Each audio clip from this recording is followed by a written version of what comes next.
9h, 11h, Europe 1 Culture Média. Philippe Vandel. Bonjour Rémi Jacob. Bonjour Philippe, bonjour à tous. Au sommaire, Rémi, de votre journal des médias. La Commission européenne qui autorise le rapprochement entre le groupe Vivendi et le groupe Lagardère, également le jeu des chaises musicales à France 2, avec de nouvelles présentatrices pour Télématin et Affaires conclues, on vous dira tout. Et puis on restera sur France 2 pour terminer ce journal avec Cyril Ferraud qui décroche un nouveau jeu événement. Mais d'abord, on commence évidemment par les audiences qu'ont regardé les Français hier soir. Et c'est France 3 qui est en première position avec la série danoise Les Enquêtes de Dan Sommerdahl, un petit leader, tout petit leader même, avec 2,1 millions de téléspectateurs. Derrière, on retrouve TF1 avec Godzilla versus Kong, 2 millions de téléspectateurs pour ce choc des titans, oui, entre deux monstres iconiques du cinéma, et c'était inédit, en clair, à la télévision. Enfin, M6 clôture ce podium avec Zone Interdite, 1,9 million de téléspectateurs pour le magazine qui proposait hier soir un sujet sur l'eau potable en France et notamment son gaspillage. Et sur le reste du week-end, eh bien, c'était un week-end de sport que vous avez pu également suivre sur Europe 1, évidemment, avec notamment samedi soir un club de football qui est entré, dans l'histoire. C'est terminé, Manchester City qui remporte la première Ligue des Champions de son histoire et s'impose 1-0 contre l'Inter. Et oui, Manchester City qui s'est imposé 1-0 face à l'Inter Milan. C'était en finale de la Ligue des Champions. Un match suivi samedi soir sur TF1 par 3,4 millions de téléspectateurs, auxquels il faut ajouter près de 800 000 personnes qui l'ont, regardé sur Canal+. Et c'est nettement moins que l'an passé lors de la finale qui opposait, est-ce que vous vous en souvenez, Anissa ? Liverpool et le Real de Madrid à Paris. Absolument. Et TF1, samedi soir, qui a même été battu par le téléfilm de France 3, La Malédiction d'Ulysse. Week-end de sport, et moi j'ai passé le week-end devant la chaîne L'Équipe. Le centenaire des 24 heures du Mans, victoire historique de Ferrari. Et il y avait aussi du tennis ce week-end sur France 2. Et oui, avec hier après-midi la finale homme de Roland Garros qui opposait Novak Djokovic à Casper Ruud. C'est une victoire pour l'éternité. Le plus grand, c'est lui désormais, Novak Djokovic. Seul au monde. Oui, seul au monde, Novak Djokovic qui s'est offert un Roman Hockey, vous le rappelez, à 9h, son 23e titre en Grand Chelem, devenant ainsi le joueur le plus titré de l'histoire en Grand Chelem. Et au total, ce sont 4,4 millions de téléspectateurs qui ont assisté à son sacre sur France 2. Et c'est un petit peu moins que l'an passé avec la finale entre Anissa, petit test. Casper Ruud et Nadal ? Et oui, déjà Casper Ruud, un finaliste malheureux face à Rafael Nadal et qui avait été regardé cette finale par 4,6 millions de téléspectateurs. De manière générale, c'est un bilan très satisfaisant pour France Télévisions, avec un Roland Garros 2023 qui a enregistré de très solides audiences sur l'ensemble de la quinzaine, comme par exemple, on en parlait ensemble hier, mon cher Philippe, au téléphone, vendredi, lors de la demi-finale entre Novak Djokovic et Carlos Alcaraz, 2,7 millions de personnes l'après-midi devant France 2. C'est un score de l'après-midi, un vendredi après-midi, où les gens travaillent. C'est pas un samedi ou un dimanche après-midi, un vendredi après-midi. Avec un score de prime time. En revanche, une ombre au tableau pendant ces retransmissions de matchs à la télévision. Je suis certain que ça ne vous a pas échappé, chers auditeurs d'Europe 1. Ça concerne ces gradins clairsemés, vous savez, ces chaises vides sur le cours Philippe Chatrier. Alors, pas lors de la finale, mais lors des précédentes rencontres. Et ça, ça a beaucoup énervé le commentateur Laurent Luyat. Moi, je suis toujours un peu surpris parce que le stade n'est pas plein, parce que les gens ont acheté des billets pour ce match. Donc, c'est assez surprenant. Et hier, pour les demi-finales dames, c'était la même chose. Il y avait beaucoup de places libres. Donc, je n'arrive pas à comprendre le principe d'avoir un billet et de ne pas venir voir le match.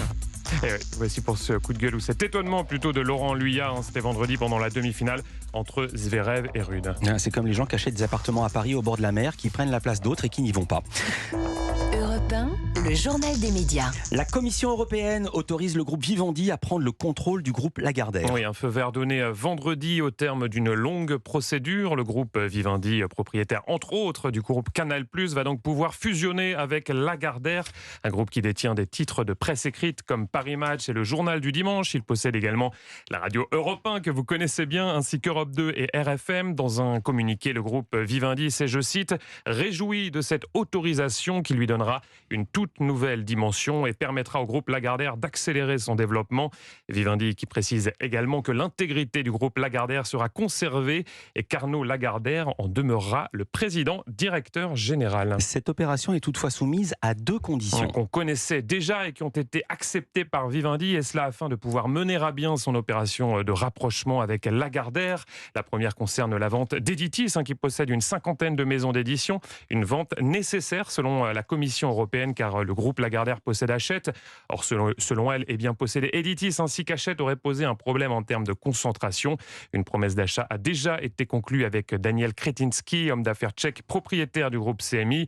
La seconde condition concerne la vente du magazine Gala, un titre que la Commission européenne considère comme un concurrent direct de Paris Match sur le marché de la presse People. Gala qui a déjà fait l'objet de nombreuses marques d'intérêt, souligne le groupe Vivendi, qui indique, je cite, être confiant de pouvoir finaliser ces 2 opérations d'ici la fin octobre. 70 journalistes quittent la Provence, le journal racheté par Rodolphe Saadé. Le milliardaire franco-libanais a mis la main sur ce quotidien en octobre 2022 et selon nos confrères de la lettre A, ce sont donc 70 journalistes du groupe qui ont décidé de faire jouer leur clause de cession. C'est un mécanisme qui permet aux journalistes de quitter leur journal avec une indemnité à l'occasion d'un changement d'actionnaire, et cela représente 1/3 de la rédaction. Vous avez peut-être reconnu le générique d'Affaires conclues. 10 balles la flûte, oui 10 balles. Petit clin d'œil à Jérôme Commandeur. L'émission de France 2 qui sera présentée par une nouvelle animatrice la saison prochaine. Eh oui, et il s'agit de Julia Vignali. C'est une information de nos confrères du Parisien que nous sommes en mesure de confirmer. L'animatrice succédera à Sophie Davant, qui présentait ce programme depuis son lancement en août 2017. Une émission qui est un succès d'audience chaque après-midi sur la chaîne publique. On ignore en revanche pour l'instant quel programme présentera Sophie Davant à la rentrée sur France Télévisions. Julia Vignali qui reprend donc les commandes d'Affaires conclues et qui, on imagine, va quitter la présentation de Télématin. Ah oui, une émission qu'elle présentait aux côtés de Thomas Soto depuis 2021 et on connaît le nom de sa remplaçante, également dévoilé par le Parisien. Elle a été recrutée chez la concurrence, chez M6 plus précisément. Il s'agit de Marie Portolano, qui présentait notamment sur la chaîne Le Meilleur Pâtissier et qui sera donc en duo la saison prochaine avec Thomas Soto.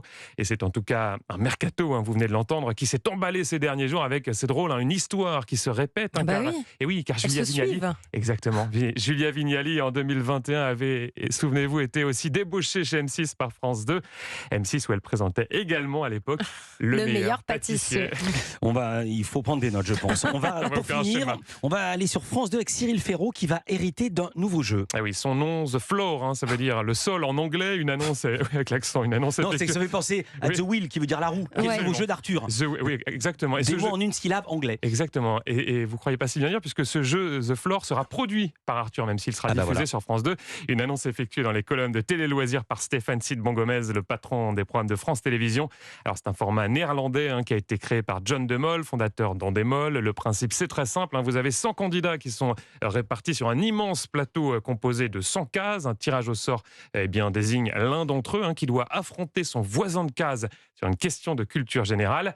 Celui qui répond correctement, évidemment, élimine son adversaire, récupère sa case, et ainsi de suite. L'objectif final étant, évidemment, de détenir à la fin le plus grand territoire possible.